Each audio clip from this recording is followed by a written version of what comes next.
ولا أول له ولا آخر له ولا بداية له ولا نهاية له ونشهد أن سيدنا وحبيبنا وطبيبنا ومحبوبنا ومرشدنا ومولانا محمدا عبده ورسوله أما بعد فأعوذ بالله من الشيطان الرجيم بسم الله الرحمن الرحيم يا أيها الذين آمنوا قوا أنفسكم وأهليكم نارا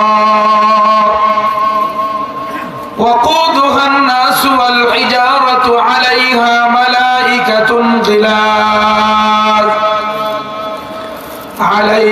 ملائكة غلاظ شداد لا يعصون الله ما أمرهم ويفعلون ما يؤمرون وقال سيدنا رسول الله صلى الله عليه وسلم من صام رمضان إيمانا واحتسابا غفر له ما تقدم من ذنبه وقال النبي صلى الله عليه وسلم كل أمتي يدخلون الجنة إلا من أبى قيل من يأبى يا رسول الله قال من أطاعني فدخل الجنة ومن عصاني فقد أبى وقال الله تبارك وتعالى في شان حبيبي ومحبوبه ومعشوقه مخبرا وآمرا إن الله وملائكته يصلون على النبي يا أيها الذين آمنوا صلوا عليه وسلموا تسليما আমরা নবীজির মহব্বত নিয়ে নামাজের দরুদ শরীফ পড়ি আল্লাহুম্মা সাল্লি আলা মুহাম্মাদ ওয়া আলা আলি মুহাম্মাদ কামা সাল্লাইতা আলা ইব্রাহিম ওয়া আলা আলি ইব্রাহিম ইন্নাকা হামিদুম মাজিদ আল্লাহুম্মা বারিক আলা মুহাম্মাদ ওয়া আলা আলি মুহাম্মাদ কামা বারাকতা আলা ইব্রাহিম ওয়া আলা আলি ইব্রাহিম ইন্নাকা হামিদুম মাজিদ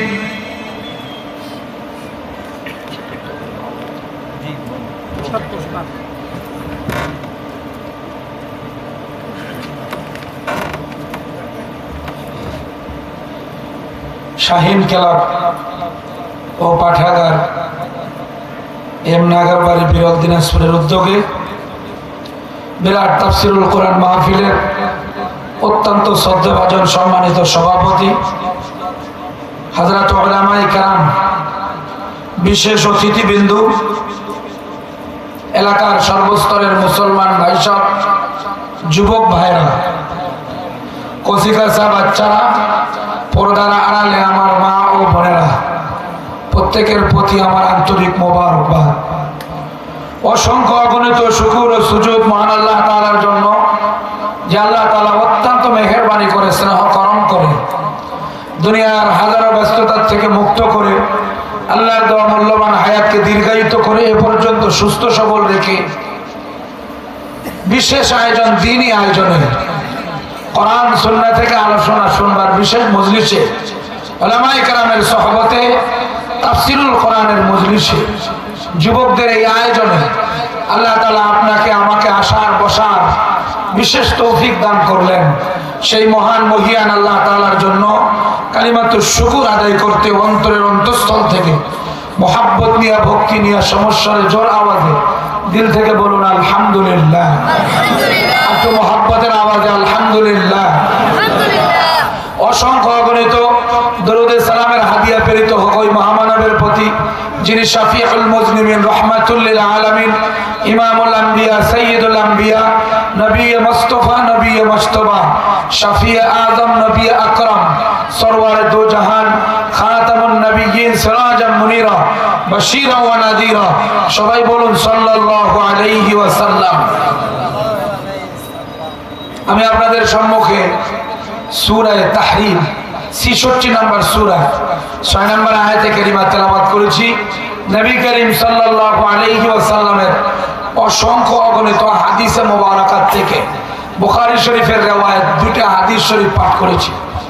আল্লাহ তাআলা যেন তৌফিক দান করেন অল্প সময়ে কিছু দ্বীনি দিক নির্দেশনামূলক গুরুত্বপূর্ণ কথা হেদায়েতের সহিত আল্লাহ পাক রব্বুল আলামিন থেকে রহমত মাগফিরাত পাওয়ার আশায় আল্লাহ তাআলার জন্য নবী করিম সাল্লাল্লাহু আলাইহি ওয়াসাল্লামের সুন্নাহ জীবনে বাস্তবায়ন করার জন্য ইখলাসের সহিত কিছু বলা, শ্রবণ করা, তদনুযায়ী আমাদের জীবনে বাস্তবায়ন করার তৌফিক দান করেন। বলেন আমিন। আরো জোরে বলেন আমিন। আমি যুবকদের ব্যাপারে সবচেয়ে বেশি দুর্বল। যুবকরা যেখানে ডাক দেয় ওইখানে যাইতে আমার খুব ভালো লাগে। এই একটা আয়োজন 4 থেকে 5 জন যুবক মিলে উদ্যোগ নিয়ে করছে, কি কথা ঠিক? অনেকেই মতবিরোধ করেছে, এরকম হয় অনেক সময়, এরকম কেউ ভেটো দেয়, কেউ আগায়, এরকম হয়, কিন্তু যুবকরা উদ্যোগ নিয়েছে। এদের আমি দীর্ঘ হায়াত কামনা করি।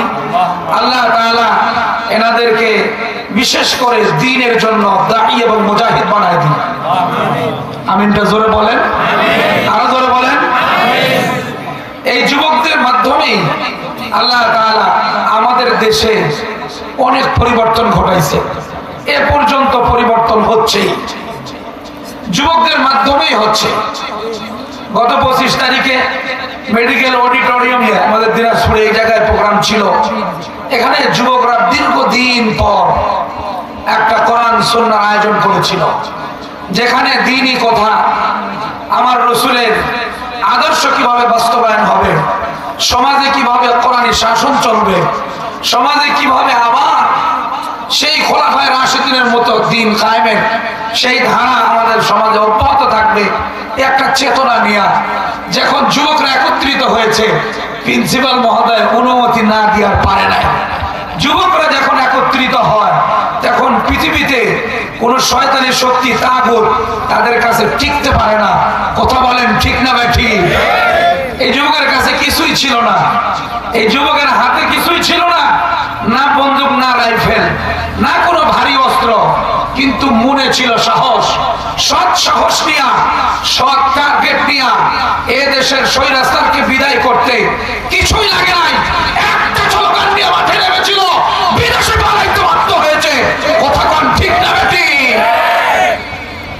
আবার যদি যুবকরা দাঁড়ায় যায়, কোরআন নিয়া, নবীর সুন্নাহ নিয়ে দাঁড়িয়ে যায়, এ সমাজে কোনো ফ্যান্সিডেল ঘর থাকবে না, এ সমাজে কোনো বেরোজগার থাকবে না, এ সমাজে কোনো বেপরদা নারী চলাফেরা করবে না, এ সমাজে কোনো সময়ে কোনো যুবক নামাজ পেতে রেখে নবীর সুন্নাহর বিরোধিতা করবে এমন কোনো যুবক থাকবে না। 10 জন দাঁড়ায় যাবে, এই এলাকায় ইসলামের জয় জয়কার হবে। কথা কোন ঠিক না বেঠি? এটা যুবকের চেতনায় সম্ভব, যুবকদের মনোবলেই সম্ভব। যেটা কোরআন সুন্নাহ বলে সেটা আল্লাহ প্রদত্ত বিশেষ পাওয়ার, সেই তাকওয়ার পাওয়ার, ঈমানের পাওয়ারে যখন কেউ বলিয়ান হয়, সংখ্যায় কম হোক, এটাই সারা পৃথিবীতে আওয়াজ পৌঁছায় দিবে। কথা কোন ঠিক না বেঠি? যে কুফরি আমরা মানি না, যে কুফরি আমরা কখনো বিশ্বাস করি না, যেটা গণতন্ত্র আমাদের শোনায়, ওই জনগণ ক্ষমতার উৎস। কন্যা নাউজুবিল্লাহ, আর জোরে বলেন নাউজুবিল্লাহ। জনগণ ক্ষমতার উৎস। একটা কাজ করতে জনবল লাগবে, এজন্য অনেক জনবল নিয়ে তারা সামনের দিকে আগায়। বলে অনেক লোক লাগবে, সমর্থন না হলে তো আগাইতে পারবো না। সমর্থন নিয়ে অনেক লোক নিয়ে মাঠে নামে, কিন্তু কোরআন সুন্নাহ, কোরআন সুন্নাহ এটা আপনাকে বলে না। আপনি থাকবেন আল্লাহর পথে, নবীজির আদর্শের উপরে। কে আসবে কে আসবে না দেখার টাইম নাই, কে থাকলো আর কে থাকলো না এটা দেখার টাইম নাই, কিন্তু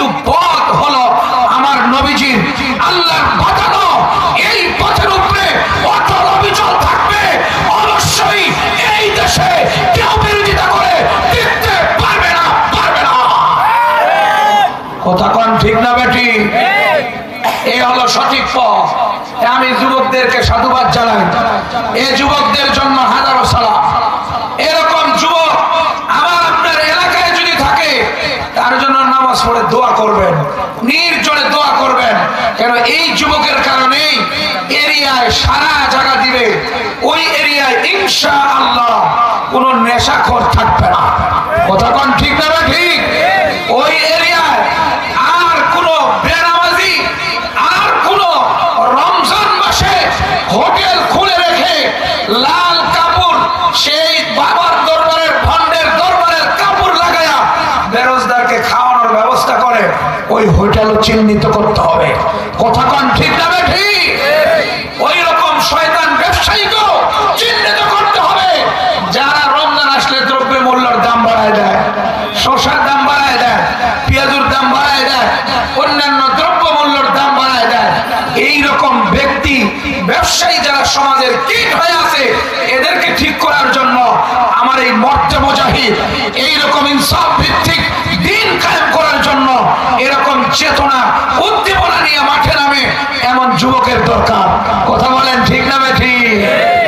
আসুন, অল্প দুই এক দিনের ব্যবধানেই পবিত্র মাস রমজানুল মুবারক, কোরআন নাজিলের মাস, কোরআন নাজিলের মাস, যে মাসকে আমরা স্পষ্ট ভাষায় বলতে পারি কোরআনের মাস। কোরআনের মাস আসতেছে, যেই মাসে মানুষ সব কিছুকে বিরত রেখে আল্লাহর ইবাদতের দিকে ছুটবে, মাগফিরাতের দিকে ছুটবে, আল্লাহর রহমতের দিকে ছুটবে। সেই মাসের জন্য আমাদের প্রস্তুতি হলো বিশেষ আয়োজন তাফসীরুল কোরআন মাহফিল। সেই তাফসীরুল কোরআন মাহফিল থেকে আমরা একটা আয়াতের সংক্ষিপ্ত তাফসীর শুনব।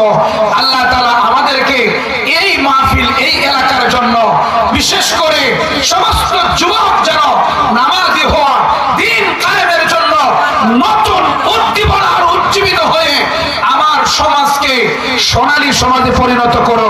জোরে বলেন আমিন। আরো জোরে বলেন আমিন। আপনারা শুনতে রাজি আছেন তো ইনশাআল্লাহ? তাহলে মাঝখানের ফাঁকা জায়গা বন্ধ করে ভরপুর করে বসতে হবে।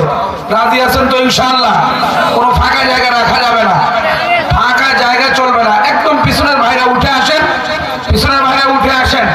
আমি ফির কোনো গজল টজল করতে পারি না, আবার কোনো হুড়ে মুড়ে দিতে পারি না। এখানে চলে আসেন, সামনের দিকে চলে আসেন, ফাঁকা জায়গা বন্ধ করেন। কোনো শয়তানের জন্য আমরা ফাঁকা জায়গা রাখবো না। আমরা কোরআন সুন্নাহ থেকে গুরুত্বপূর্ণ কথা শুনবো, অল্প সময় কথা শুনবো, কিন্তু এই কথাগুলো আমার জীবনে যেন বাস্তবায়ন হয়। কেন যুবকরা উদ্যোগ নিয়েছে, আমার ছেলেরা উদ্যোগ নিয়েছে, কোনো বুড়ে পাশ কাটা যাওয়ার সুযোগ নেই। যুবক যখন নামাজি হয়ে যায়, যুবক যখন নেশা ছেড়ে দেয়, বুড়া বসে কখন গুণ লাগায় আমরা দেখবো। কথা কোন ঠিক না ঠিক? এ বুড়ে কখন জোরটা দিয়ে পান খায় আমরা দেখবো। কেন? যখন যুবক ঠিক হয়ে গেছে, কোন বুড়া বেঠিক থাকার সুযোগ নাই। কথা কোন ঠিক না ঠিক? আল্লাহ পাক রব্বুল আলামিন ডাক দিয়ে বলেন, ইয়া আইয়ুহাল্লাযীনা আমানু কু আনফুসাকুম ওয়া আহলিকুম নারা وقودها الناس والحجارة عليها ملائكة غلاظ شداد لا يعصون الله ما أمرهم ويفعلون ما يؤمرون الله أكبر আল্লাহ ঈমানদারকে ডাক দিবেন। আমরা ঈমানদার কিনা জোরে বলেন আলহামদুলিল্লাহ। সবাই বলেন আলহামদুলিল্লাহ। আমরা ঈমানদার। আল্লাহ তাআলা ঈমানদারকে ডাক দিবেন, মর্যাদার ডাক। হে বিশ্বাসীগণ, সম্মানের ডাক। ঈমানের কারণে এক ব্যক্তি জান্নাতি, ঈমান না থাকার কারণে জাহান্নামী। ঈমানের কারণে এই ব্যক্তির মর্যাদা, ঈমানের কারণে আল্লাহর পক্ষ থেকে মাহবুব, আল্লাহর পক্ষ থেকে মাগফিরাত, আল্লাহর পক্ষ থেকে বিশেষ সাকিনা, আল্লাহর পক্ষ থেকে বিশেষ অনুগ্রহ তার প্রতি বর্ষিত হয়। ঈমানদার, ঈমানের ওয়ালার বড় মর্যাদা, ঈমানের বড় পাওয়ার। আল্লাহ পাক রব্বুল আলামিন মর্যাদার ডাক দিলেন, সম্মানের ডাক দিলেন, হে ঈমানদারগণ। আল্লাহ তাআলা ঈমানদারগণকে ডাক দিয়া একটা বিশেষ মেসেজ দিতেছে, তুমি তোমাকে এবং তোমার পরিবারকে, তুমি তোমাকে এবং তোমার পরিবারকে ওই আগুন থেকে বাঁচাও। কোন আগুন? কয় যে আগুনের ইন্ধন হবে মানুষ আর পাথর। বলেন নাউজুবিল্লাহ। এই জায়গায় এমন আগুন, যে আগুনে পাহারাদারি করবে কঠোর হৃদয়ের অধিকারী বিশেষ ফেরেশতা, যাদেরকে যা আদেশ করা হয় তাই করে, কিঞ্চিত হেরফের করে না। আল্লাহ রাব্বুল আলামিন ইমানদারদেরকে ডাক দিয়ে এই মেসেজ দিলেন। এটা কোন আগুন বলেন? আমার আপনার বাড়ির চুলের আগুন? এই আগুন জাহান্নাম। এই আগুন জাহান্নাম। কয় তুমি তোমাকে জাহান্নাম থেকে বাঁচাও, তোমার পরিবার কেউ জাহান্নাম থেকে বাঁচাও। আল্লাহ রাব্বুল আলামিন ইমানদারদেরকে মেসেজ দিয়েছে। এখান থেকে স্পষ্ট তাফসীরে কাবীরে উল্লেখ করেছেন ইমাম কাবীর রহমাতুল্লাহ আলাইহি, যে একজন ব্যক্তি ইমানদার হইলেই জাহান্নাম থেকে বাঁচতে পারে না। কেন? ইমানদারের প্রতি মেসেজ বোঝা যায় আরো কিছু কাজ আপনার করতে হবে, আরো কিছু দিক নির্দেশনা আপনাকে ফলো করতে হবে, তাহলে আপনি আপনাকে জাহান্নামের আগুন থেকে বাঁচাইতে পারবেন। এটা আল্লাহ রাব্বুল আলামিনের বিশেষ দিক নির্দেশনা। এই দিক নির্দেশনা আল্লাহ তাআলা দিলেন, স্পষ্টভাবে দিলেন। আর আরেকটার দিকে ইঙ্গিত করলেন, আমার নবী যেমন কোরআন সুন্নাহ সব বিষয়ের প্রতি যত্নবান হয়ে যেভাবে হাতে কলমে তোমাদেরকে স্পষ্ট করেছেন, সেই পথ অবলম্বন করে জাহান্নামের পথ বন্ধ করে দাও, গুনার পথ বন্ধ করে দাও, নাফরমানির পথ বন্ধ করে দাও। নবীর আদর্শে তোমরা চলা শুরু করো, ইনশাআল্লাহ আমি আল্লাহ দয়ার অনুগ্রহের মাধ্যমে তোমাদেরকে জাহান্নাম থেকে বাঁচাই দিব। জোরে বলেন আমিন। আরো জোরে বলেন আমিন। তো আল্লাহ রাব্বুল আলামিন আমাকে আপনাকে জাহান্নাম থেকে বাঁচাবেন, আমার পরিবার বর্গ প্রত্যেককেই বাঁচাবেন। সে ফর্মুলা আমার নবী করিম সাল্লাল্লাহু আলাইহি ওয়াসাল্লামের গ্রহণ করতে হবে, যেটা বুখারী, মুসলিম, আবু দাউদ, নাসাই হাদিসের কিতাবের পৃষ্ঠায় পৃষ্ঠায় আমার নবীর কথা, আমার নবীর কাজ, আমার নবীর সমর্থন, এগুলো সব পৃষ্ঠায় পৃষ্ঠায় ভর্তি। সেগুলো যদি আমার এলাকার লোক গ্রহণ করে তাহলে জাহান্নাম থেকে বেঁচে যাবে। জোরে বলেন আমিন। আমরা এই জাহান্নাম থেকে বাঁচতে চাই। কথা বলেন, বাঁচতে চাই কি বাঁচতে চাই না? জাহান্নাম থেকে আমরা বাঁচতে চাই, আমরা জান্নাতি হতে চাই। কেন? এসেছিলাম জান্নাত থেকে, আবার জান্নাতে যেতে চাই। আমাদের বাপের বাড়ি জান্নাতে, আবার জান্নাতে যাইতে চাই। কথা ঠিক আছে ইনশাআল্লাহ? আমার বাপের বাড়ি কোথায়? জান্নাতে। আমার আপনার বাপের নাম কি বলেন? আদম আলাইহিস সালাম। নাকি আবার জাফর ইকবালের লোক আছে যে ওর বাপ হলো বান্দর, এরকম লোক আছে নাকি? থাকতে পারে। স্বৈরাচার বিদায় হইলেও স্বৈরাচারের দোসররা তো আছে। আমাদের আজকে মাহফিলে নাই। কথা কোন ঠিক না ভাই? ঠিক। আমাদের আজকে মাহফিলে নাই, কেউ থাকতে পারে। আসুন, যারা নিজেকে নিজে মানুষের পরিচয় দেয় না, বান্দরের পরিচয় দেয়, তাদের স্বভাব তো বান্দরই হবে। এর চাইতে আর কি আশা করা যায়? এরাই তো উলামায়ে কেরামকে গ্রেফতার করে বছরকে বছর জেলে রেখেছিল। যে আলেমের হাতে কোরআন থাকতো, সেই আলেমের হাতে শিকল পরিয়েছিল। এরাই এই সমস্ত কাজ করতে পারে, এদের দ্বারাই সম্ভব। স্বৈরাচারের দ্বারাই সম্ভব। কোরআন সুন্নাহর বিদ্বেষী যারা ভারতের রাজাকার, তাদের দ্বারাই সম্ভব। কথা কোন ঠিক না ঠিক? অন্য কেউ এমন করতে পারে না। আসুন, আমরা একেবারে ক্লিয়ার কথা আমরা জানাই দিতে চাই, যেটা কোরআনের সূরা তাহরিম ৬৬ নম্বর সূরা ৬ নম্বর আয়াতে কারিমা, যে আল্লাহ আপনাকে আপনার পরিবারকেও জাহান্নামের আগুন থেকে বাঁচার কথা বলেছেন। কিভাবে বাঁচবেন সেটার দিক নির্দেশনা আমার নবীজির হাদিসে সুন্নাহ। কথা কোন ঠিক না ঠিক? আসেনি আপনার এলাকায়, দিনাজপুর শহরে আছে। শুধু আমরা কোরআন মানি, আমাদের নাম হলো আহলে কোরআন। আমরা শুধু কোরআন মানি, আমাদের নাম কি? আহলে কোরআন। কোরআনে যা আছে তা মানি। কেন? কোরআনের জের জবর নক্তা কোনো কিছুর পরিবর্তন হবে না। এজন্য আমরা আহলে কোরআন নামটা শুনলে আপনি তো খুব মুহে পড়ে যাবেন, দিলে লেগে যাবে, আরে কি সুন্দর নাম রে, কোরআন ছাড়া আর কিছুই মানে না। এর দ্বারা বুঝে গেল এই স্লোগান দিয়া আপনাকে কাফের বানাইতে চায়। কথা কোন ঠিক না বেটি?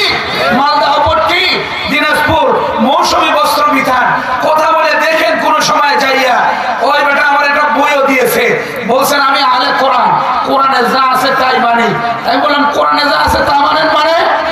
কোরআনে কি মাগরিবের নামাজ 3 রাকাত কোথায় আছে বের করেন, এশার নামাজ 4 রাকাত কোথায় আছে বের করেন।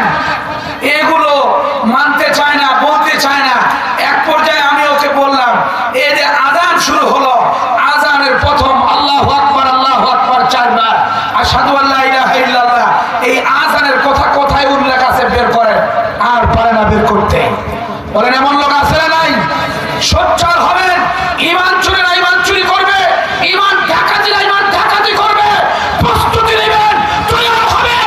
মন্ত্রতন্ত্র দিয়া আপনাকে যদি কোনোভাবে ঘায়েল করতে চায় সাবধান হবেন।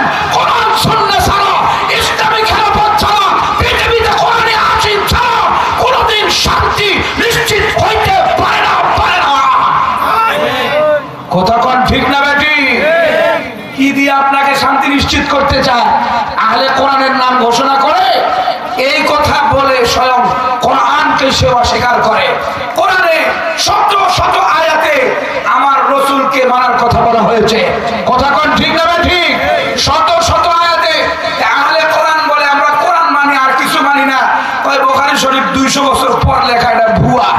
তিরমিজি শরীফ অনেক পরে লেখা, এটাও ভুয়া। নাউজুবিল্লাহ, নাউজুবিল্লাহ। মুহাদ্দিসিনদের হাদিস সংরক্ষণ করার ইতিহাস যদি আপনাকে শোনানো হয়, আপনার শরীরের লোম খাড়ায় যাবে। কি পরিমাণ কষ্ট আর মুজাহাদার মাধ্যমে আমার নবীজির কথা, আমার নবীজির কার্যক্রম, আমার নবীজির সমর্থন এ পর্যন্ত পৌঁছেছে, এটা কচুরি পাড়ার মতো ভেসে যাওয়ার মতো নয়। কথা কোন ঠিক না ঠিক?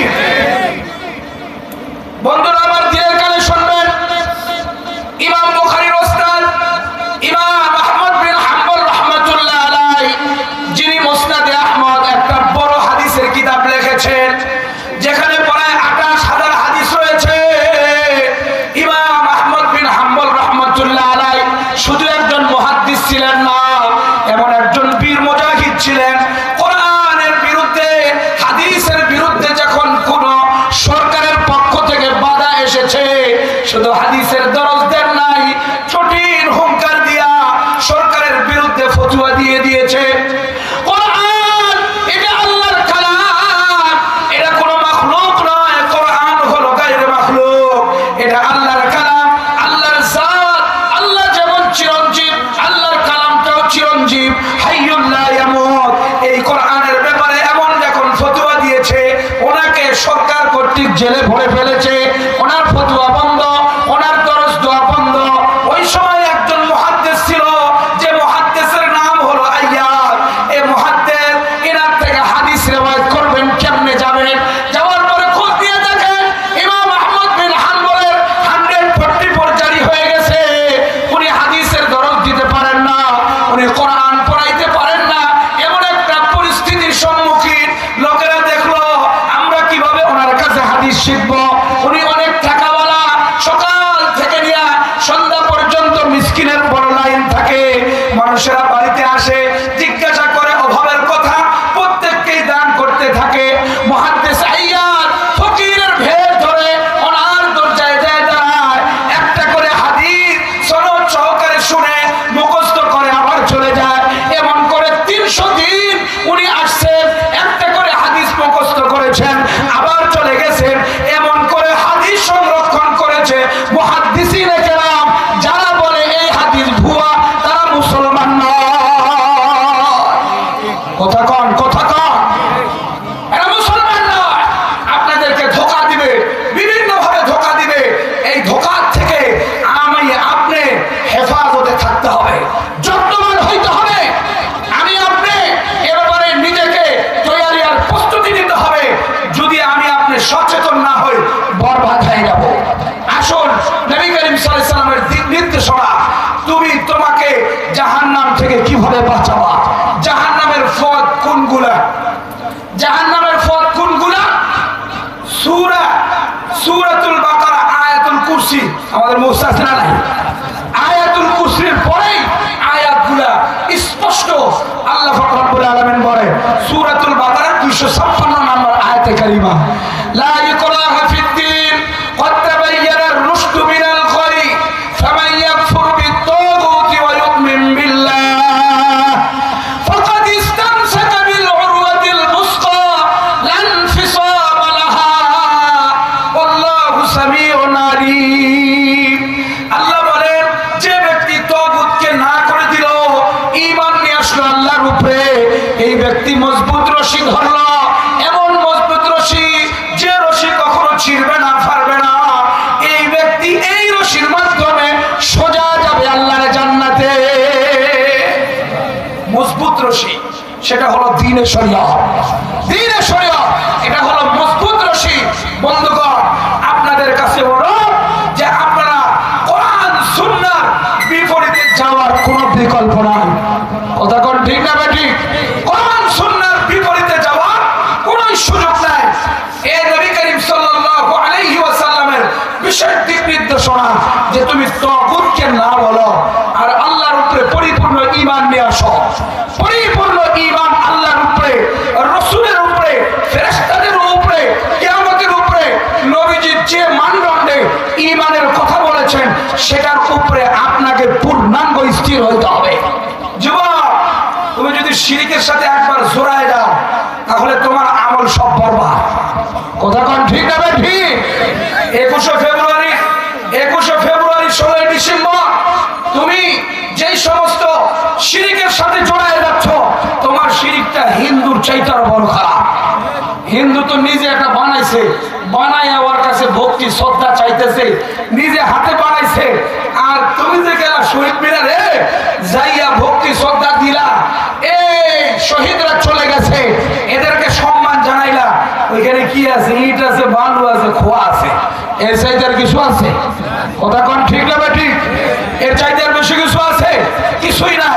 এইভাবে তোমাকে শিরকের দিকে যদি একবার ঝুঁকায় দাও তাহলে তোমার ঈমানিয়াতের আর কিছুই থাকে না, কিছুই থাকে না। তোমার সব বরবাদ হয়ে যায়, শিরকের কারণে সব বরবাদ হয়ে যায়। জাহান্নামের পথ শিরকের পথ, শিরকের পথে যে চলবে সে জাহান্নামের পথ। আমার নবীজি একবারে চিহ্নিত করে করে দেখায় দিয়েছে শিরকের পথ। আমার নবীজি দেখায় দিয়েছেন জাহান্নামের পথ চিহ্নিত করে করে, সেটা হলো আইয়ামে জাহিলিয়াতের পথ চিহ্নিত করে করে দেখায় দিয়ে গেছেন। আমার নবী বারবার চিহ্নিত করে দেখায় দিয়ে গেছেন ইহুদ নাসরাদের পথ, জাহান্নামের পথ। বলেন, আমরা কেউ যদি ইহুদ নাসরাদের কালচারে চলি, তাদের পথে যদি আমরা নিজেকে নিজে এমন ভাবে পরিচালনা করি যে আমি বড় স্টাইলে আছি, আমি বড় পদে আছি, তাহলে তোমাকে জাহান্নাম থেকে ফিরাইতে পারো নাই। কথা কোন ঠিক না ঠিক? আজকে আমাদের জন্য যে প্রস্তুতি নেওয়ার দরকার, সে প্রস্তুতিটা ইবাদতের জন্য, ইবাদতের মাসের জন্য আমাকে আপনাকে নেওয়ার দরকার। সেটার জন্য আমি আপনি ওই রকম প্রস্তুত নয় যেমন সরকারি আমলারা 21শে ফেব্রুয়ারির সময় প্রস্তুতি নিয়েছিল। কথা কোন ঠিক না ঠিক? যেমন সরকারি আমলারা 16ই ডিসেম্বরে প্রস্তুতি গ্রহণ করে, সেই রকম প্রস্তুতির অর্ধেকও আমার কাছে নাই। অথচ এই প্রস্তুতিটা কেমন হওয়ার দরকার ছিল আমি একটু উদাহরণ দিয়ে বুঝাই। 40 বছর আগে, আজ থেকে 40 বছর আগে এলাকায় যখন নির্বাচন হইতো আনন্দের জোয়ার বয়ে যেত। কথা কোন ঠিক না ঠিক? আমি আমার ছোটকালের অবস্থা বলি, এমন নির্বাচন চেয়ারম্যান মেম্বারের কি যে খুশি। গ্রামের শুরু থেকে নিয়ে আমরা আনারস বলতে বলতে চলে গেলাম ওই গ্রামের মাথায়। পরে মেম্বার বিস্কিট দিল, খাইলাম। আর এক মেম্বারের সাথে দেখা হয়, বললো এবার আমার মার্কা হলো মুরগ কইতে কইতে গ্রামের আর এক মাথা গেলাম, আবার দিল বিস্কিট। কি আনন্দ ছিল! আমরা কি আনারসের পক্ষে না মুরগের পক্ষে তাও জানি না। আনন্দটাই এক আলাদা। আরে নির্বাচন আসছে, কি যে মজা! সবাই চিল্লায়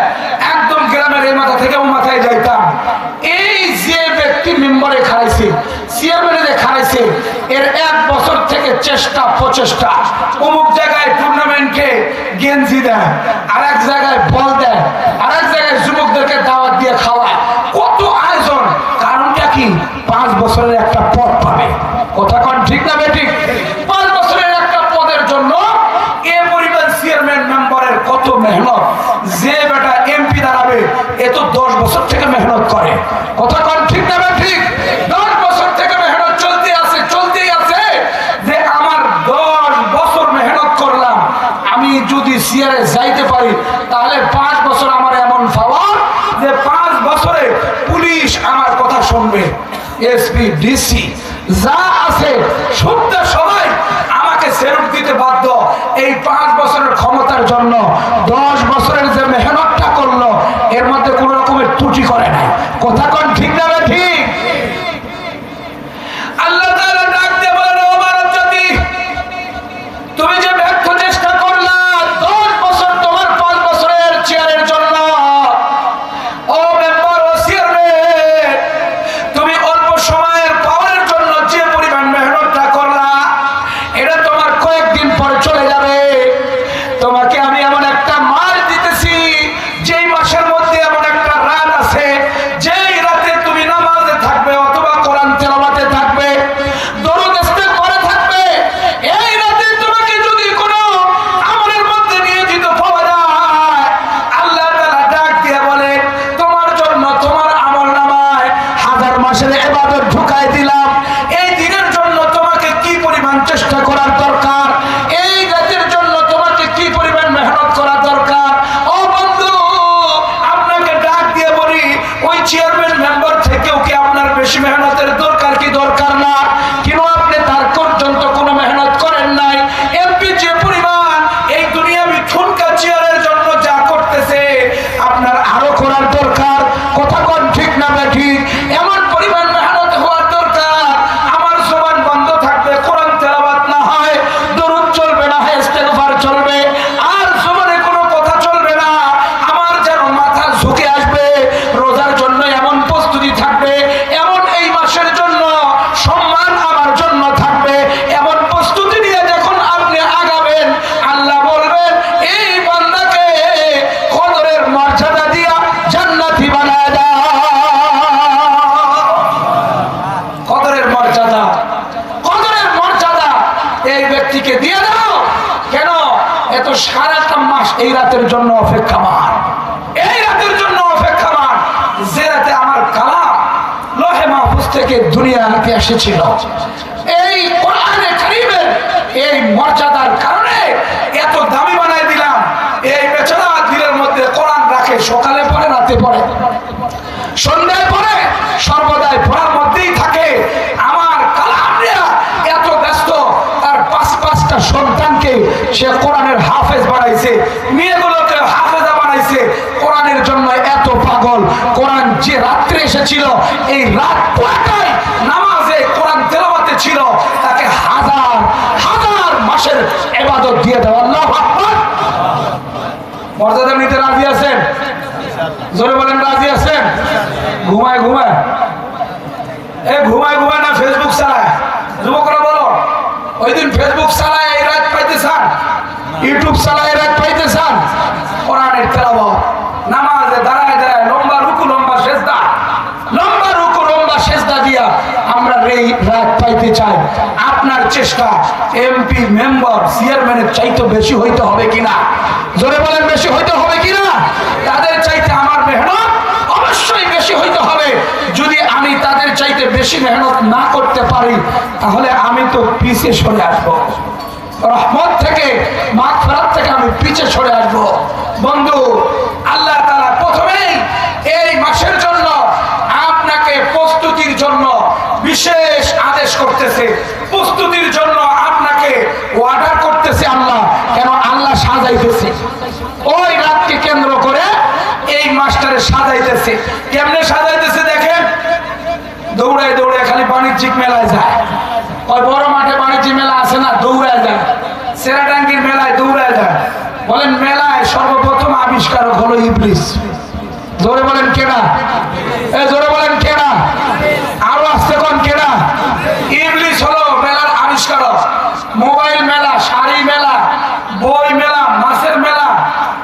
কিছুর মেলা, এগুলো হলো হিন্দুয়ানা প্রথা। কোন মুসলমান যুবক চাইতে পারে না, কথা কন। কোন মুসলমান নারী চাইতে পারে না, কথা কন। এইটা কোনো ইমানদারির কাজ না। কিন্তু মেলার জন্য নিজেকে সাজায়া, জুতা সুন্দর পরে, সুন্দর কাপড় পরে, সুন্দর করে একটা টাই লাগায়া মেলার দিকে যাচ্ছে। ওই মেলারে সাজাইছে, আমি সাজবো না, আমিও সাইজে যাইতেছি। কিন্তু আল্লাহ পাক রব্বুল আলামিন এই রমজানকে যে সাজাইছে, এর জন্য আপনার কি প্রস্তুতি আছে? কোনোই প্রস্তুতি নাই। রমজানকে আল্লাহ তাআলা দুই ভাবে সাজাইছেন। এই সাজে আপনি সুসজ্জিত করেন নাই, এই সাজ আপনাকে জাহান্নাম থেকে মুক্তি করার জন্য। আল্লাহর এই সাজ আপনাকে জান্নাতি বানানোর জন্য। আল্লাহ এই রমজানকে সাজায়া আপনাকে জাহান্নাম থেকে মুক্তি দিবেন। আপনাকে আল্লাহ তাকওয়ার গুণ অর্জন করে মুত্তাকিনের কাতারে নিয়ে আসবেন। জোরে কোন আল্লাহু আকবার। আল্লাহ মুত্তাকিনদের কাতারে নিয়ে আসবেন। আল্লাহ সাজাইতেছে। যদি শনিবারে চাঁদ উঠে যায়, মাগরিবের পর থেকেই নাসাই শরীফের হাদিস, قال النبي صلى الله عليه وسلم يا باغي الخير اقبل ويا باغي الشر اقصر ولله عتقاء من النار وذلك كل ليله। নবীজি বলেন, সন্ধ্যা থেকে নিয়ে সবে সাদের পর্যন্ত নির্ধারিত ফেরেশতা ডাকতে থাকবে, ও সওয়াব কামানে ওয়ালা, সওয়াবের দিকে আরো আগায় যাও। ও গুনাহ করনে ওয়ালা, নাফরমানি করনে ওয়ালা, তোমার গুনাহকে বন্ধ করে দাও। এটা রমজানের 30 রাত সবে সাদের পর্যন্ত এলান করতে থাকে, ডাকতে থাকে, আহ্বান করতে থাকে। কিন্তু আমি আপনি রোজা নাই, আমি আপনি তারাবিতে নাই, আমি আপনি কোরআন তেলাওয়াতে নাই, আমি আপনি জবান বন্ধ নাই, আমি সাইস্টলে বসলেই গীবত শিকায়ত শুরু হয়ে যায়। কথা কন ঠিক না বা ঠিক? আমি আপনি পরনিন্দা, মানুষের দুশ্চর্চা বন্ধ করি নাই, আমি আমার মুখকে নেশা দ্রব্য থেকে নিয়ন্ত্রণ করি নাই, আমি সব কিছুকে চালু রেখে আল্লাহর মাগফিরাতের আশা করতেছি। কোনোদিন সম্ভব নয়। আল্লাহ বলেন, আমি সাজাই দিলাম, এলানকারী এলান করতে থাকবে। আরো বড় মর্যাদা হলো, রমজান যখন শুরু হয়ে যায়, ইলা দাখালা রমাদানু ফুতিহাত আবওয়াবুল জান্নাহ লা ইউগলাক মিনহা বাবুন ওয়া ইউগলাকু আবওয়াবুন নারি লা ইফতাহু মিনহা বাবুন। জান্নাতের দরজাগুলো খুলে দেওয়া হয়, একটা দরজাও আর বন্ধ থাকবে না। জাহান্নামের দরজাগুলোকে বন্ধ করে দেওয়া হয়, আর কোনো দরজা খোলা হবে না। এইভাবে আমি রমজানকে এমন করে সাজাইলাম, তুমি ইবাদতে যত্নবান হবে, তোমাকে আমি মাফ করে দিব। আল্লাহু আকবার। তারপরে নবীরে দিয়ে ঘোষণা দেয়, মান সামা রমাদানা ঈমানান ওয়া ইহতিসাবা গুফিরা লাহু মা তাকদ্দামা মিন যামবি। আল্লাহু আকবার। যে ব্যক্তি রোজা রাখলো রমজানুল মুবারকে ঈমান অবস্থায়, সওয়াবের আশায়, ঈমান অবস্থায় সওয়াবের আশায় রমজানের রোজা রাখলো, তার জিন্দেগীর গুনাহ মাফ করে দেওয়া হলো। আল্লাহু আকবার। ঈমান অবস্থায় মা বোনেরা চলে যাইতেছে, মা বোনদের জন্য কিছু কথা আমাদের বলতেই হবে। প্রত্যেকটা মাহফিলে পুরুষের থেকে 3 গুণ বেশি মা বোনেরা। কথা কোন ঠিক না বেশি? 3 গুণ বেশি। নবী করিম সাল্লাল্লাহু আলাইহি ওয়াসাল্লাম মেরাজে জান্নাত পরিদর্শন করেছিলেন, জাহান্নাম পরিদর্শন করেছিলেন। তো জাহান্নামের কিছু শাস্তি আমার নবীজি দেখানো হয়েছে। এই রকম শাস্তি চলতেছে, এই গুনার কারণে, এই গুনার কারণে, এই গুনার কারণে, একটার পর একটা দেখানো হয়েছে।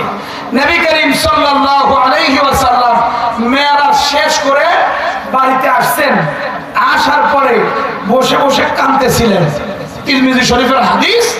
এই হাদিসটা রিওয়ায়াতের দিক দিয়ে যঈফ আছে, রিওয়ায়াতের দিক দিয়ে যঈফ আছে। বিপরীত হাদিস ইবনে মাজায় আছে, সেই হাদিসটা হাসান। নবী করিম সাল্লাল্লাহু আলাইহি ওয়াসাল্লাম কাঁদতেছেন। হযরতে ফাতেমা আসছেন। আসার পরে বাপের কাছে যে বসে দেখে যে বাপ কাঁদে। মেয়েরা বাপরে বেশি মহব্বত করে। কথা কোন ঠিক না বেঠিক? আমার 2 ছেলে 1 মেয়ে, আমার মেয়ে 2 ছেলের চাইতে বেশি মহব্বত করে। বাপের কোন সময় কি লাগে দৌড়ে এসে উঠে দিবে। আমি নিজে ভুক্তভোগী যে আমার ছেলের তুলনায় আমার মা নিয়ে সবচেয়ে বেশি মহব্বত করে। কথা কোন ঠিক না ঠিক? হযরতে ফাতেমা রাদিয়াল্লাহু তাআলা আনহা নবীজির কাছে যায় বসে দেখে নবীজি কাঁদে, তো নবীজির পাশে বসে নিজেও কাঁদা শুরু।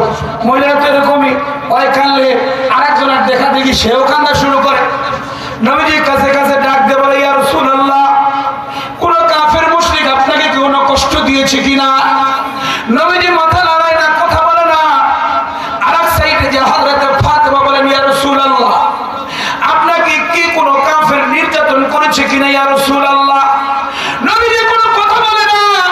এক পর্যায়ে কাছে যে বলে, ইয়া রাসূলুল্লাহ, ওই যে আমি ছোটকালে দেখেছিলাম আপনি যখন নামাজরত অবস্থায় কাফেরদের দলেরা উটের ফুরি আপনার পিঠের উপরে চাপায় দিয়েছিল ইয়া রাসূলুল্লাহ, এমন কোন মুসিবত হইল কিনা?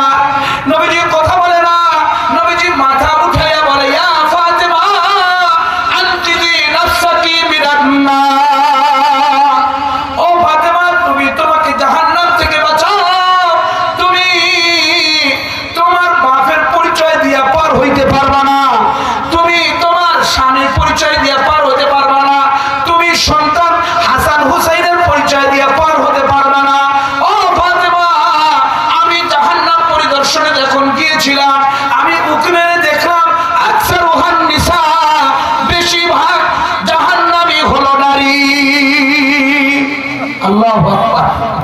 নবীজির বর্ণনা, নবীজির এই বর্ণনা হযরতে ফাতেমাকে সামনে নিয়ে, এই ফাতেমা, তুমি তোমাকে জাহান্নাম থেকে বাঁচাও।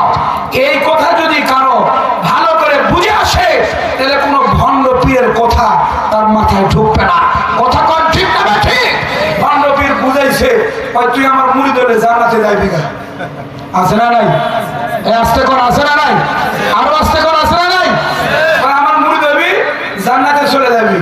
নবীজি স্বয়ং নবী, এনার মর্যাদা আল্লাহর পরে রাহমাতুল লিল আলামিন, খাতামুন নবিয়্যিন, এমন বড় ব্যক্তি হয়ে সন্তানকে বলতেছে তুমি তোমাকে জাহান্নাম থেকে বাঁচাও, তুমি তোমাকে জাহান্নাম থেকে বাঁচাও। আর তুই কোন মগার ঘরের মগার বেটা, লেংটির বেটা লেংটি, তুই এসে বলতেছিস যে মুরিদ হলে জান্নাতে চলে যাবি।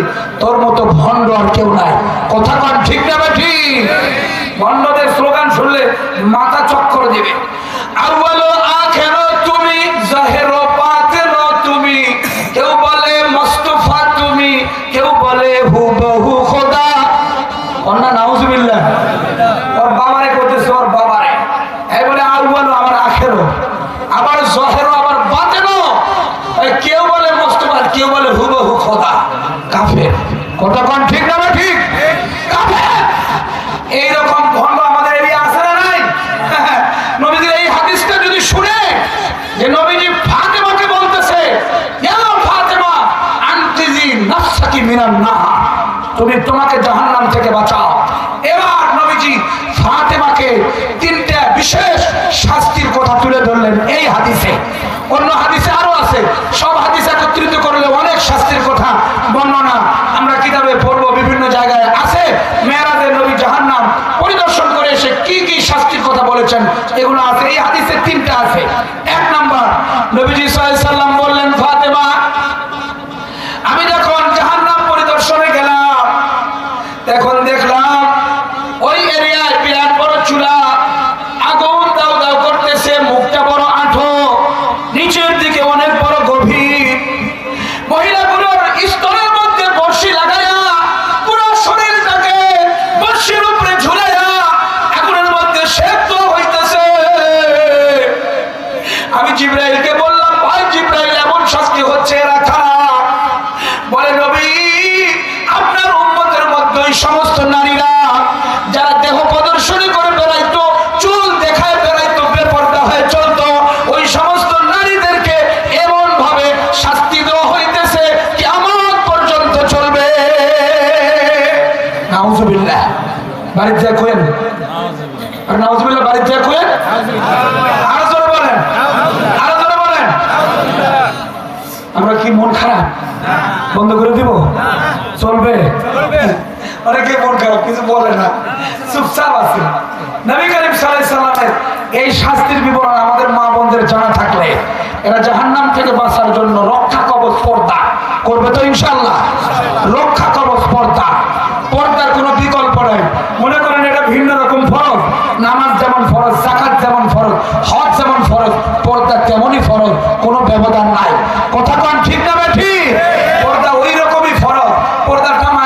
চায় না, কয় আমাদেরকে খালি ভিতরে ঢুকাইতে চায় হুজুররা। কি যে এক মুশকিল, আমাদের স্বাধীনতা বলতে কিছুই নাই। 71 টিভি বসে আলেমদের বিরুদ্ধে ভক করবে, এরকম আমার মতো ছোট চুল মাদ্রাসার বিরুদ্ধে কথা বলবে, রমজানের রোজা এত তাৎপর্য, আর এগুলো নিয়ে হুজুররা সবসময় আছে, আমাদেরকে কিছুই করতে দেবে না। কথা কোন ঠিক না ঠিক?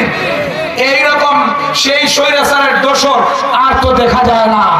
আর দেখা যায় যুবকদেরকে আমি বলি, যুবক তৈয়ার হয়ে যাও, তুমি তোমাকে রেডি করো, পড়তে বলা ছাড়া কোরআন সহি করে পড়ে নামাজে অ্যাক্টিভ এইরকম নারী ছাড়া কোন নারীকে বিয়ে করবে না। যুবক তুমি তৈরি নাও, ইনশাআল্লাহ বাহানা করে হলো এলাকার সমস্ত মেয়েরা পর্দা করতে বাধ্য হবে। কথা কোন ঠিক না ঠিক? জুল ধরবে যে এলাকায় নামাজি মুসল্লি বেশি, দেখবেন মেম্বার চেয়ারম্যান ভোট নেওয়ার জন্য টুপি মাথা দিয়ে মুসল্লির সাথে। কথা কোন ঠিক না ঠিক? যে এলাকায় ওলামায়ে কেরাম মাদ্রাসা বেশি, দেখবেন ওইখানে যায় ঘুরঘুর করতেছে, কেন? আমার ভোটের দরকার। এরা সবচেয়ে বড় ধর্ম ব্যবসায়ী। কথা কোন ঠিক না ঠিক? ধর্ম ব্যবসায়ী আমাদেরকে বলো কেন?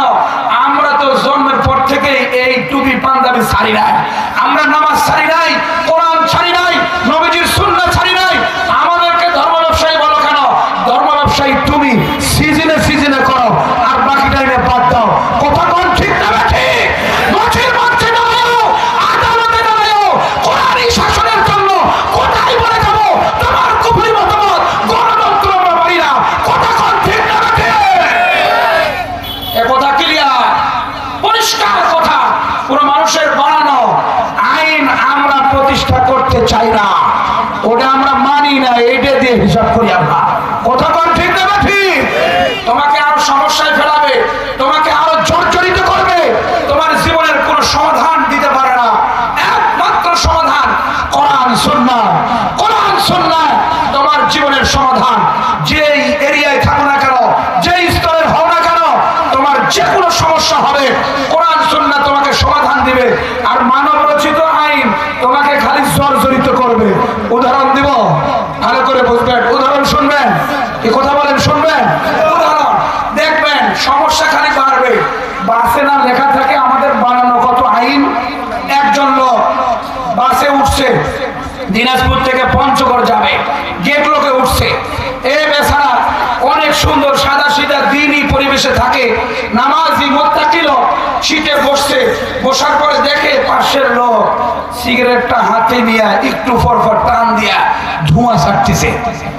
এইরকম পরিবেশে এসে সিটে বসবে কি না চিন্তা করতেছে। এক পর্যায়ে বলে এই বসলো, ওই মিয়া, এই দেখেন না বাসে লেখা ধূমপান নিষেধ, আপনি কেন করতেছেন? ধূমপান কেন করতেছেন?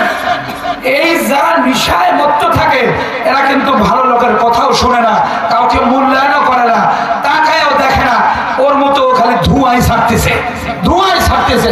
কিছুক্ষণ পর একদম আওয়াজ বড় করে একটু থ্রেট দিয়ে বলে, মিয়া ধূমপান করা নিষেধ, বাসে লেখা আছে, আপনি কি করতেছেন এটা?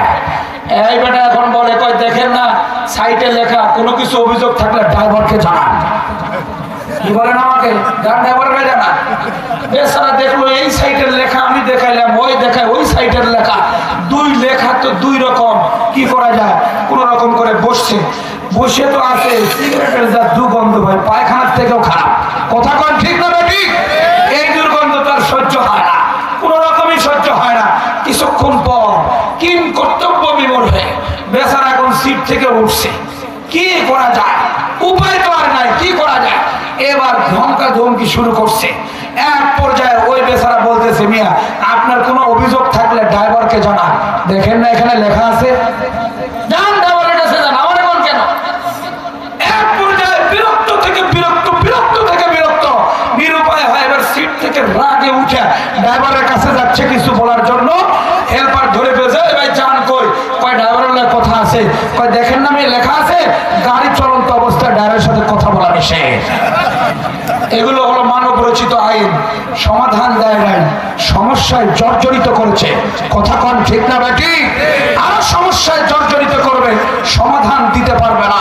কোরআনের আইন যদি বাস্তবায়ন হয়, যে ব্যক্তি ধূমপান করবে জেলখানায় আবদ্ধ করো, সমাজের মধ্যে কোনো ব্যক্তি আর কোনো সমস্যায় পড়বে না। কথা কোন ঠিক না?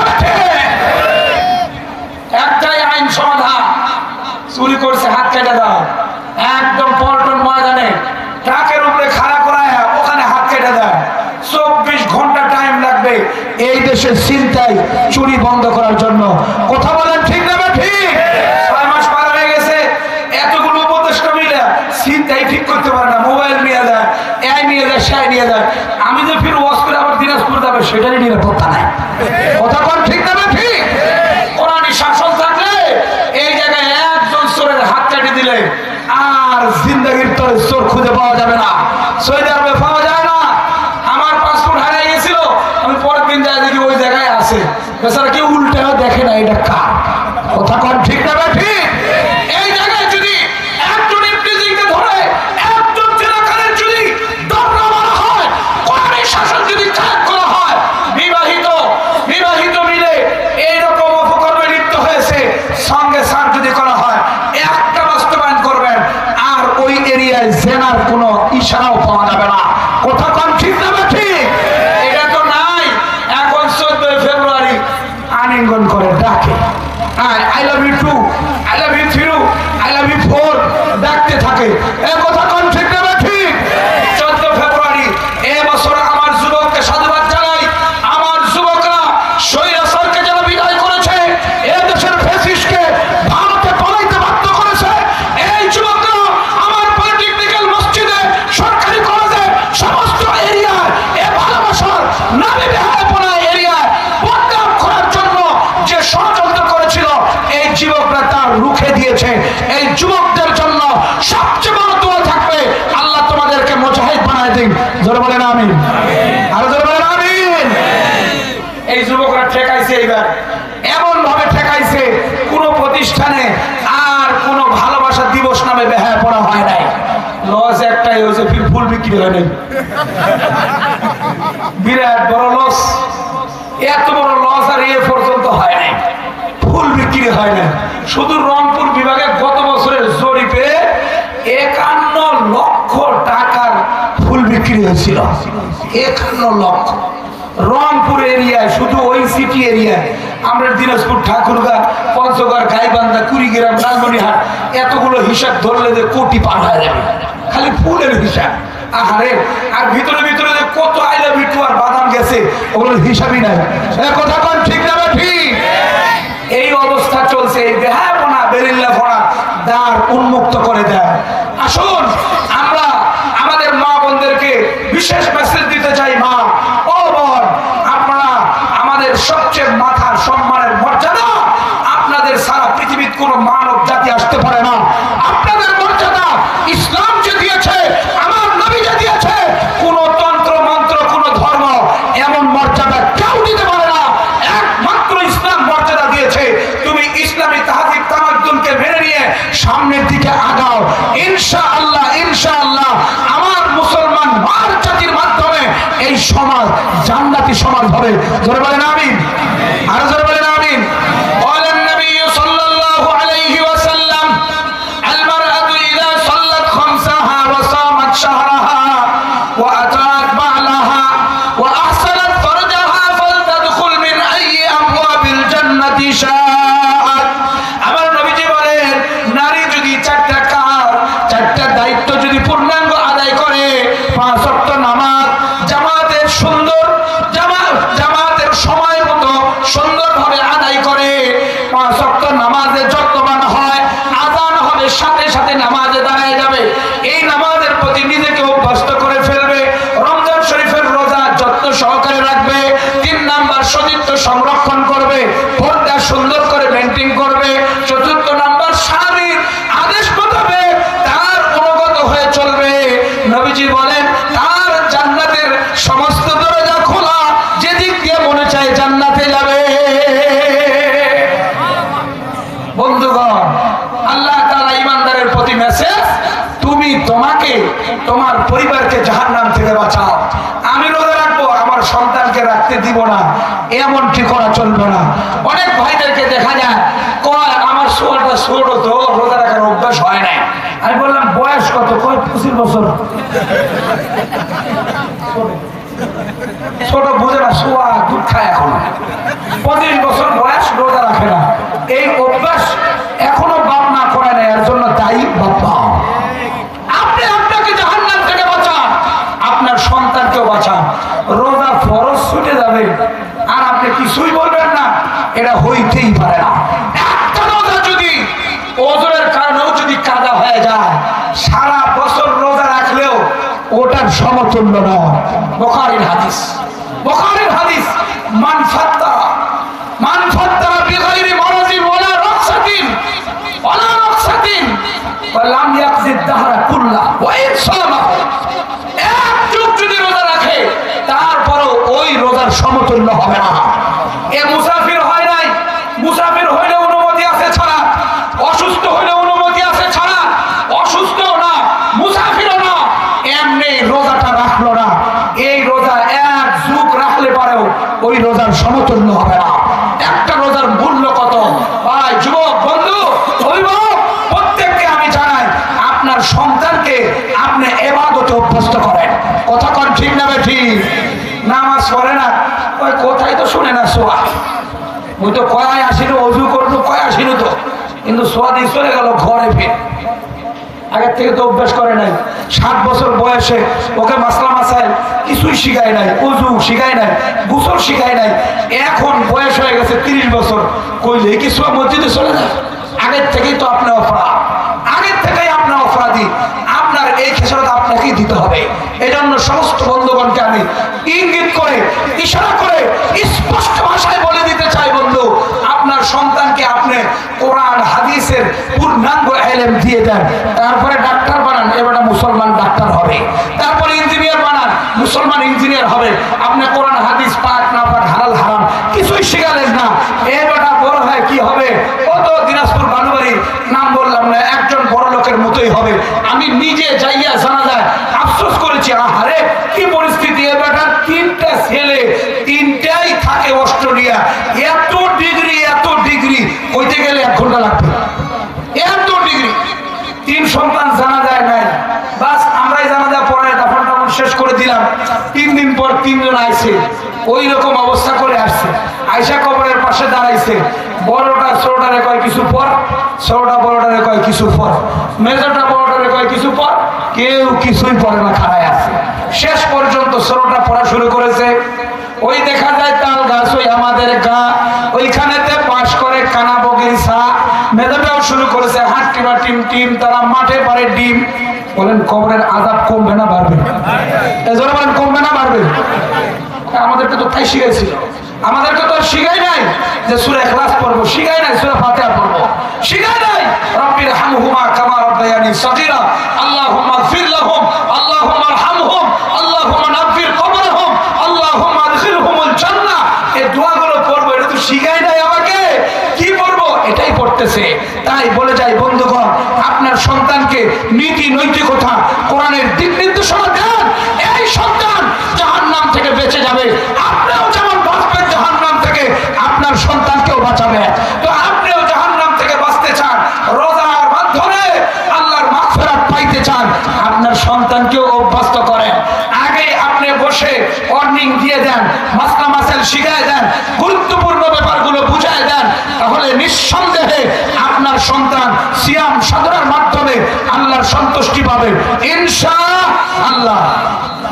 রোজা কারে বলে একটু বলার দরকার, যেহেতু সামনের প্রসঙ্গ, এজন্য বলতে হয়। রোজা কাকে বলে? রোজার শাব্দিক অর্থ হলো বিরত থাকা, যে কোনো বিরত থাকাকে রোজা বলে না। আল ইমসাক আন আশিয়াই সালাসা মা'আন নিয়্যাত, 3 জিনিস থেকে নিয়তের সহিত বিরত থাকা, খাওয়া, পান করা, স্ত্রী সঙ্গ, 3 জিনিস থেকে নিজেকে বিরত থাকবে। এমনি বিরত থাকলেই চলবে না, নিয়ত লাগবে। বলে নিয়ত লাগবে কিনা? ওই নিয়ত আবার কোন জিনিসের নাম? নিয়ত হলো ইরাদাতুল কলব, কলবের সিদ্ধান্তকে নিয়ত বলে। এটা এখন গ্রামের লোক এটাকে এত আহামরি মনে করছে, ওই নিয়ত কেনার জন্য এবার রেল লাইনে যাইয়া খাইতে হবে, ট্রেন আসলে পরে ট্রেনে উঠবো, উঠে দিনাজপুর যাব, আর এই ট্রেনে ফির নামাজের নিয়ত, রোজার নিয়তের বই পাওয়া যায়। কি কথা ঠিক না ভাই? ঠিক। এই ট্রেনে উঠে হকাররা যে ওষুধ বিক্রি করে, ওটা খায় কি ক্যান্সার ভালো হয় না? ওটা খায় ডায়াবেটিস ভালো হয়? চিকিৎসার জন্য তো আপনি ট্রেনে যান না। তো আপনি দ্বীন শিখবেন, কোরআন শিখবেন, মাসালা শিখবেন, হাদিস শিখবেন, এটার জন্য কোনো শাইখের কাছে, কোনো কোরআন হাদিসের পণ্ডিত আলেমের কাছে যাবেন না। আপনি ট্রেন থেকে নামাজের শিক্ষা, রোজার নিয়ত, নামাজের আমাদের নিয়ত এই বই নিয়ে ওখান থেকে পড়ে আপনি পণ্ডিত ছাড়বেন, এত সোজা না। মামুর বাড়ির কেলা না, কথা কন ঠিক না বেটি? মামুর বাড়ির কেলা না। ওই বইয়ে কি লেখা আছে জানেন? এইরকম কিছু লেখো, এরকম কিছু বই যারা লিখে গেছে মানুষের ঈমান আমল বিধ্বংস করেছে, মানুষকে সুন্নাত থেকে দূরে সরাইছে, দ্বীন থেকে দূরে সরাইছে, এমন কিছু বই আছে। এই সমস্ত বইয়ের লোক জীবিত থাকলে ফাঁসি দেওয়া লাগতো আজকে, কথা কন ঠিক না বেটি? ওই বই লেখার সর্বদার নিয়ত কি? কয় নাওয়াতু নাফসুমা গদান। আমি তো আরবি যা জানি, গদানের অর্থ হলো আগামীকাল। আপনি বলতেছেন নাওয়াতু নাফসুমা গদান, আগামীকালকে আমি রোজা রাখতেছি, তাহলে আপনার অর্থের সাথে মুখের তো কোনোই মিল নাই। কি বললেন, কি বলতেছেন আর কি করতেছেন? অন্তরের সিদ্ধান্ত আল্লাহর জন্য আমি সমস্ত কিছু থেকে নিজেকে বিরত রাখলাম, বিশেষ করে খাওয়া পান করা, স্ত্রী সঙ্গম, মিথ্যা কথা, অহেতুক কারবার থেকে, সব কিছু থেকে আমি বিরত রাখলাম। আপনি মাথায় একটু চোখ বন্ধ করে অন্তরের সিদ্ধান্ত নিলেই তো হয়ে যায়। এর জন্য এত আউল ফাউল বলতে হয়। আর এই ব্যাপারটা আমাদের কিছু মুলবিরা এত বড় করে তুলে ধরলো, আপনার মাথা গরম হয়ে গেল। আরে নিয়তটা ফির শিখতে যাইতে হবে। কোনটি যাবো? ওই উত্তর পাড়ার মোল্লা চাচা আছে, ওর কাছে যাইতে হবে, এই নিয়ত শিখতে যাবে। কত বড় এক মারাত্মক ব্যাপার, সাধারণ শিল্পীর ব্যাপারকে কত মারাত্মক করে ফেলে। কিন্তু হ্যাঁ, নিয়ত সবচেয়ে গুরুত্বপূর্ণ। আমাদের এই অন্তরের সিদ্ধান্ত আমাদের নিতে হবে। এটা ফরজ। এটা যদি রোজার মধ্যে না থাকে, এটা যদি যাকাতের মধ্যে না থাকে, এটা যদি হজের মধ্যে না থাকে, নামাজের মধ্যে না থাকে, আল্লাহর কাছে গ্রহণযোগ্য নয়। নিয়ত সবচেয়ে গুরুত্বপূর্ণ ব্যাপার। বুখারী শরীফের প্রথম হাদিস, قال النبي صلى الله عليه وسلم إنما الأعمال بالنيات وإنما لامرئ ما نوى فمن كانت هجرته إلى الله ورسوله فهجرته إلى الله ورسوله ومن كانت هجرته إلى دنيا يصيبها أو امرأة يتزوجها فهجرته إلى ما هاجر إليه। নবীজি বলেন, সমস্ত আমল কবুল হবে কি হবে না নির্ভর নিয়তের উপরে। কন্যা সুবহানাল্লাহ।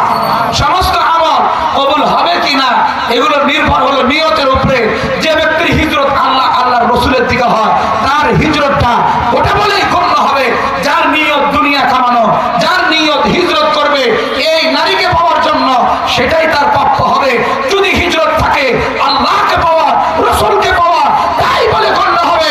এজন্য আমাদের রোজার নিয়ত আল্লাহর সন্তুষ্টি, রোজার নিয়ত আল্লাহর দ্বীন নিজে বাস্তবায়ন করা, সমাজে কায়েম করা, পরিবারে কায়েম করা, প্রত্যেকটা এরিয়ায় এটা কায়েম করার জন্য আল্লাহর সেই বিশেষ মিশন নিয়ে সামনের দিকে আগাবে ইনশাআল্লাহ। এর মাধ্যমে সন্তুষ্টি পাওয়া যাবে। কথা কোন ঠিক না বে ঠিক?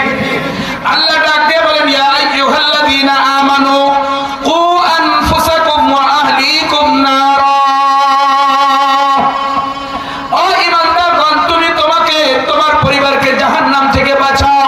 ওয়াকুদুহান নাস ওয়াল হিজারা, যে আগুনের ইন্ধন হবে মানুষ আর পাথর।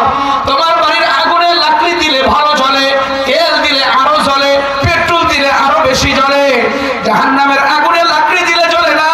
ও বন্ধু, জাহান্নামের আগুনে মানুষ দিবে, এটা ইন্ধন করার জন্য। এখানে পাথর দেওয়া হবে।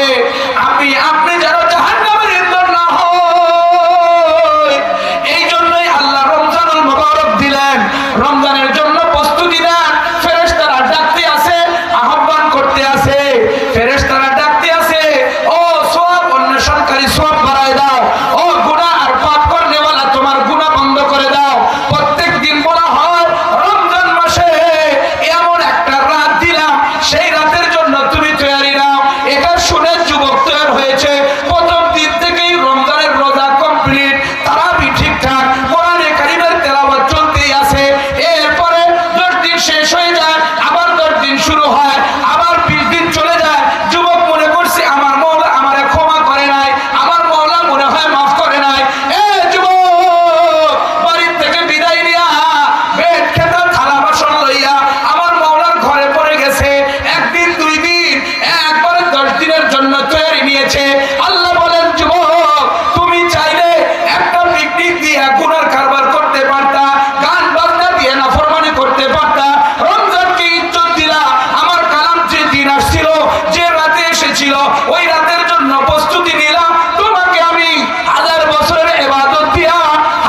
বিশেষ মহরম।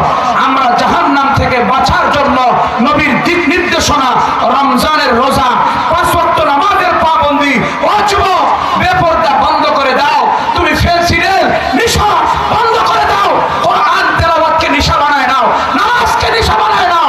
ইনশাআল্লাহ এই এরিয়ার প্রত্যেকটা লোককেই আল্লাহ কারো না কারো ওসিলায় জান্নাত দিবে ইনশাআল্লাহ। বলেন ইনশাআল্লাহ।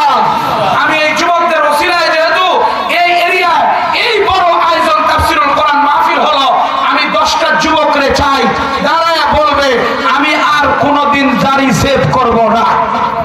10 জন যুবকরে আমি চাই, ফটাফট দাঁড়ায় যান, ফটাফট দাঁড়ায় যান। 10টা যুবক, 10টা যুবক খুব দ্রুত দাঁড়ায় যান। এই 4 জন যুবকের দিল জুড়িয়ে যান। আপনার এই প্রতিশ্রুতির কারণে তাদের দিল জুড়ায় যাক যে আজকে আমার মাহফিল সাফল্যমণ্ডিত। 10 জন ওয়াদা করবে আর কোনোদিন দাড়ি সেভ করব না, আর কোনোদিন দাড়ি সেভ করব না। আমার নবীজির এই দাড়িতে আর খুন লাগাবো না। সমস্ত ইমাম, সমস্ত মুহাদ্দিসিন একমত দাড়ি রাখা ওয়াজিব। এটা ছাঁটা কাটা কবিরা গুনাহ। কথা কোন ঠিক না ঠিক? এই যুবক দাঁড়ায় যাও। একজন নাই? নারায়ে তাকবীর, লিল্লাহে তাকবীর, লিল্লাহে তাকবীর। ওই 3 জন তো মাহফিলি করতেছে। ওই 3 জন কি কইলো এতক্ষণ তো আমি কইলাম, ওদের কথাগুলো আমি ব্যক্ত করলাম। অতিরিক্ত আর কেউ নাই? অতিরিক্ত আর কেউ নাই? দাঁড়ায় যান, তাদেরকে খুশি করার জন্য দাঁড়ায় যান। এগুলো তো আল্লাহর বিশেষ বান্দা, এগুলো তাকওয়ার গুণ অর্জন করার জন্য সামনের দিকে আগাইতেছে। এই ভিতরে এই সাইড থেকে দাঁড়াও, দাঁড়াও, আমি এখনই শেষ করে দিচ্ছি প্রোগ্রাম। দাঁড়ায় যাও, ওয়াদা করো। এটা তো বহুত সহজ। তোমার জন্য সামনে জান্নাতি গুণে গুণান্বিত এমন নারী তোমার জন্য অপেক্ষা করতেছে। তোমার জন্য রাবিয়া বসরিয়া, রাবিয়া বসরিয়া গুণে গুণান্বিত, ইচ্ছা তো নাই উত্তীর্ণ ওই নারী তোমার জন্য অপেক্ষা করতেছে। হযরতে ফাতেমা, হযরতে খাদিজা, হযরতে আয়েশার মেজাজে উত্তীর্ণ ওই রকম নারী তোমার জন্য অপেক্ষা করতেছে। তুমি নবীজির সুন্নাত জিন্দের চেতনা নিয়ে সামনে আগাও। দাঁড়ায় যাও, দাঁড়ায় যাও, ওয়াদা করো যে আর কোনোদিন দাড়ি সেভ করব না। কি নাই? আপনার আশেপাশে যুবক নাই? নিয়ত যে করবো কি যে ভেজাল হয়, ফির চিন্তা করতেছে কি যে হয়। যুবক দাঁড়াও না, যুবক দাঁড়াও। তোমার মাধ্যমেই তো ইনশাআল্লাহ এরিয়ায় দিন কায়েম হবে। তোমার মাধ্যমেই সমাজে প্রত্যেকটা মানুষ দিনদার হইতে পারবে ইনশাআল্লাহ। হাত জায়গায় নিয়ত করেন ইনশাআল্লাহ। আমরা প্রত্যেকেই কোরআন সুন্নাহ মোতাবেক জিন্দেগি পরিচালনা করবো তো ইনশাআল্লাহ। প্রত্যেকেই হাত তুলেন। আল্লাহ তাআলা আমাদের প্রত্যেককে কবুল ও মঞ্জুর করেন। ধরে বলেন আমিন, আরো ধরে বলেন আমিন। ওয়া আখিরু দাওয়ানা আনিল হামদুলিল্লাহি রাব্বিল আলামিন।